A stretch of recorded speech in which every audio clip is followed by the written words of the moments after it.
मौला इन्होंने जहालत दे नेरी चुकट के इल्म दी रोशनी च ले आओ मालका।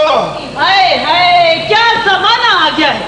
ऐ महंगाई ने तो नाक में दम कर रखा है। तेरे जो पढ़े लिखे बंदे नु मंजी ते पिया वेख के मैनू ते अज लगदा अजकल दी तलीम ही मंजी ते पै गई। एक ही मंजी ते माशरती लूम पई है। तारे लिए मैं शेर पढ़ांगा जब इलेक्शन लड़ोगे ना। की बनेगा? मैं कहूंगा वडे गोशत दा की खाना।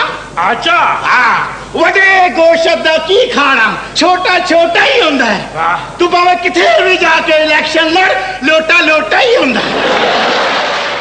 ਕੋਈ ਵੇਲਾ ਸੀ ਜਦ ਪਾਕਿਸਤਾਨੀ ਸਟੇਜ ਡਰਾਮਾ ਵੇਖਣ ਲਈ ਲੋਕ ਭੈਣਾਂ ਭਰਾਵਾਂ ਸਣੇ ਆਉਂਦੇ ਸਨ। ਸੁਲਝੇ ਹੋਏ ਅਦਾਕਾਰ ਤੇ ਸੁਲਝੀਆਂ ਹੋਈਆਂ ਕਹਾਣੀਆਂ ਹਾਸੇ ਮਖੌਲ ਦੇ ਨਾਲ-ਨਾਲ ਜਿਉਣੇ ਦਾ ਸਬਕ ਵੀ ਦਿੰਦੀਆਂ।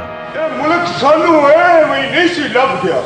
17 ਬੰਦਿਆਂ ਦਾ ਉਚੜਿਆ ਕਾਫਲਾ ਲੈ ਕੇ ਟੁਰੇ ਸਾਂ ਤੇ ਜਦੋਂ ਵਾਕੇ ਬਾਰਡਰ ਤੇ ਪਹੁੰਚੇ ਤੇ ਨਾ ਕੋਈ ਧੀ ਨਾ ਪੁੱਤਰ ਨਾ ਭੈਣ ਨਾ ਭਰਾ सब में कुछ कुर्बान कर छड़िया सी।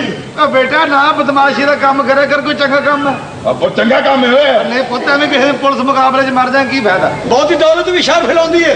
पैगंबर ने फरमाया बेवकूफा तद ते अमीर लोगों रात ਨੂੰ ਨੀਂਦਰ ਨਹੀਂ ਆਉਂਦੀ ਕਰੋੜਪਤੀਆਂ ਨੂੰ ਉਹ ਕੀ ਕਰੋੜਾਂ ਰੁਪਈਆ ਦਾ ਖਾ ਜਾਂਦੇ ਨੀਂਦਰ ਹੀ ਨਹੀਂ ਆਉਣੀ ਤੇ।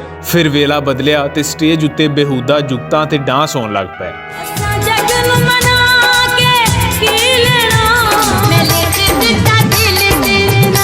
ਕਹਾਣੀ ਦੀ ਥਾਂ ਅਜਿਹੀਆਂ ਜੁਗਤਾਂ ਨੇ ਲੈ ਲਈ ਜਿਹੜੀਆਂ ਸੁਣ ਕੇ ਸ਼ਰੀਫ ਲੋਕ ਤਾਂ ਸ਼ਰਮ ਨਾਲ ਪਾਣੀ ਪਾਣੀ ਹੋ ਜਾਂਦੇ।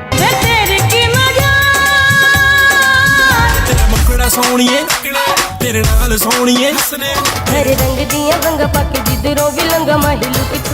ਇਹ ਹਾਲਾਤ ਵੇਖ ਕੇ ਸੁਲਝੇ ਹੋਏ ਫਨਕਾਰਾਂ ਤੇ ਕਹਾਣੀਕਾਰਾਂ ਸਟੇਜ ਤੋਂ ਕਿਨਾਰਾ ਕਰ ਲਿਆ। ਸਟੇਜ ਡਰਾਮਾ ਜਦ ਬੇਹੂਦਾ ਤੇ ਗੈਰ ਤਰਬੀਅਤ ਯਾਫਤਾ ਲੋਕਾਂ ਦੇ ਹੱਥ ਆ ਗਿਆ ਤੇ ਫੈਮਲੀਜ਼ ਨੇ ਵੀ ਇਧਰ ਦਾ ਰੁਖ ਕਰਨਾ ਛੱਡ ਦਿੱਤਾ। ਹੁਣ ਸਟੇਜ ਡਰਾਮੇ ਨੇ ਇਸਲਾਹ ਦੀ ਥਾਵੇਂ ਬਾਜ਼ਾਰੀ ਪਛਾਣ ਬਣਾ ਲਈ ਹੈ।